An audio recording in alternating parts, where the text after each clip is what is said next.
ਅਸਲਾਮ ਵਾਲੇਕੁਮ ਜੀ ਦੋਸਤੋ, ਕੀ ਹਾਲ ਆ? ਠੀਕ ਹੋ? ਅੱਛਾ ਦੋਸਤੋ, ਤੁਸੀਂ ਕਦੀ ਬਿਮਾਰ ਨਾਖਣ ਦੇਖੇ ਆ? ਅਕਸਰ ਔਰਤਾਂ ਦੇ ਜਿਹੜੇ ਨਾਖਣ ਨੇ ਉਹ ਬਦਹੀਅਤ ਹੋ ਜਾਂਦੇ ਨੇ, ਭੱਦੇ ਮੋਟੇ, ਬਦ ਸ਼ਕਲ। ਔਰ ਬਾਜ਼ ਮਰਦਾਂ ਦੇ ਵੀ ਹੋ ਜਾਂਦੇ ਨੇ, ਲੇਕਿਨ ਜ਼ਿਆਦਾਤਰ ਔਰਤਾਂ ਦੇ ਨਾਖਣ ਖੂਨ ਦੀ ਕਮੀ ਦੇ ਨਾਲ ਜਾਂ ਹੋਰ ਕਈ ਵਜੂਹਾਤ ਹੁੰਦੀ ਆ, ਨਾਖਣ ਜਾਨੀ ਖਰਾਬ ਹੋ ਜਾਂਦੇ ਨੇ। ਇਹ ਨਾਖਣ ਮੋਟੇ ਹੋ ਜਾਂਦੇ ਨੇ, ਬਦ ਸ਼ਕਲ ਹੋ ਜਾਂਦੇ ਨੇ। ਤੇ ਬਾਜ਼ ਔਕਾਤ ਨਾਖਣ ਜਿਹੜੇ ਨੇ ਉਹ ਇਹਦੇ ਵਿੱਚ ਜਿਲਦ ਦੇ ਵਿੱਚ ਅੰਦਰ ਚਲੇ ਜਾਂਦੇ ਨੇ। ਤੇ ਦੋਸਤੋ, ਨਾਖਣ ਬਦ ਸ਼ਕਲ ਹੋ ਜਾਣ ਤਾਂ ਵੀ ਭੈੜੇ ਲੱਗਦੇ ਨੇ। ਨਾਖਣ ਜਿਲਦ ਦੇ ਵਿੱਚ ਫਸੇ ਹੋਣ ਫਿਰ ਤੇ ਮਰੀਜ਼ ਨੂੰ ਇੰਨੀ ਤਕਲੀਫ ਹੁੰਦੀ ਆ ਕਿ ਉੱਥੇ ਰੇਸ਼ਾ ਪੈਣਾ ਸ਼ੁਰੂ ਹੋ ਜਾਂਦਾ ਹੈ, ਪਸ ਬਣਨੀ ਸ਼ੁਰੂ ਹੋ ਜਾਂਦੀ ਆ। ਔਰ ਉਹਦੇ ਨਾਲ ਫਿਰ ਤਕਲੀਫ ਇੰਨੀ ਸ਼ਦੀਦ ਹੁੰਦੀ ਆ ਕਿ ਹਰ ਟਾਈਮ ਮਰੀਜ਼ ਜਾਂ ਮਰੀਜ਼ਾ ਉਹ ਤਕਲੀਫ 'ਚ ਹੀ ਗੁਜ਼ਾਰਦੀ ਆ, ਜਿੰਨੀ ਦੇਰ ਕਿ ਉਹਦੇ ਵਿੱਚੋਂ ਜਿਹੜਾ ਰੇਸ਼ਾ ਬਣਿਆ, ਪਸ ਬਣੀ ਆ, ਉਹ ਨਿਕਲਵਾਈ ਨਾ ਜਾਵੇ। ਇੱਕ ਦਫਾ ਨਿਕਲਵਾਉਂਦੇ ਆ, ਉਹ ਨਾਖਣ ਕਢਵਾ ਦਿੰਦੇ ਨੇ, ਫਿਰ ਦੁਬਾਰਾ ਨਾਖਣ ਵਿੱਚ ਫਸ ਜਾਂਦੇ ਨੇ, ਫਿਰ ਦੁਬਾਰਾ ਪੀਪ ਬਣ ਜਾਂਦੀ ਆ।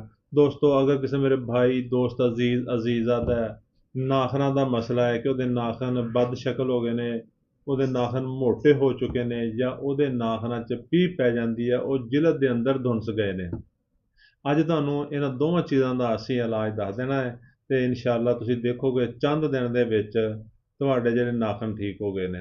ਅਗਰ ਤੇ ਨਾਖਣਾਂ ਦੀ ਸ਼ਕਲ ਖਰਾਬ ਹੋ ਗਈ ਆ, ਬਦਹੀਅਤ ਹੋ ਗਏ ਨੇ, ਮੋਟੇ ਹੋ ਗਏ ਨੇ, ਬਦ ਸ਼ਕਲ ਹੋ ਗਏ ਨੇ, ਹੋਮੀਓਪੈਥਿਕ ਦਵਾ ਥੂਜਾ 200 ਤੱਕ 'ਚ ਲੈਣੀ ਆ, 5 ਕਤਰੇ ਰੋਜ਼ਾਨਾ 10 ਤੋਂ 15 ਦਿਨ ਪੀਣੇ ਆ।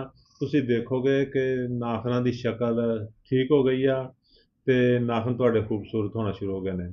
ਅਗਰ ਨਾਖਣ ਜਿਲਦ ਦੇ ਅੰਦਰ ਧੁੰਸ ਜਾਂਦੇ ਨੇ, ਪੀਪ ਪੈ ਜਾਂਦੀ ਨੇ, ਤੇ ਹੋਮੀਓਪੈਥਿਕ ਦਵਾ ਸਾਇਲੇਸ਼ੀਆ 200 ਤੱਕ 'ਚ ਲੈਣੀ ਆ। ਇਹਦੇ ਵੀ 5 ਕਤਰੇ ਰੋਜ਼ਾਨਾ 2 ਘੁੱਟ ਪਾਣੀ 'ਚ ਪੀਣੇ ਆ, ਤੇ ਇਹ ਵੀ ਤਕਰੀਬਨ 15 ਤੋਂ 20 ਦਿਨ ਪੀਣੇ ਆ। ਫਿਰ ਤੁਸੀਂ ਦੇਖੋਗੇ ਤੁਹਾਡੇ ਨਾਖਣਾਂ ਦੇ ਵਿੱਚ ਪੀਪ ਵੀ ਪੈਣੋਂ ਠੀਕ ਹੋ ਗਈ ਆ, ਤੁਹਾਡੇ ਨਾਖਣ ਜਿਹੜੇ ਅੰਦਰ ਧੁੰਸਦੇ ਸੀ ਉਹ ਵੀ ਠੀਕ ਹੋ ਗਏ ਨੇ।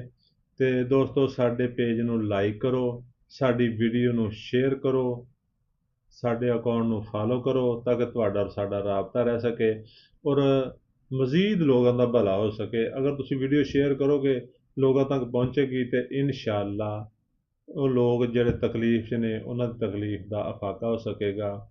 ਤੇ ਦੋਸਤੋ, ਸ਼ੁਕਰੀਆ। ਅੱਲਾ ਹਾਫਿਜ਼।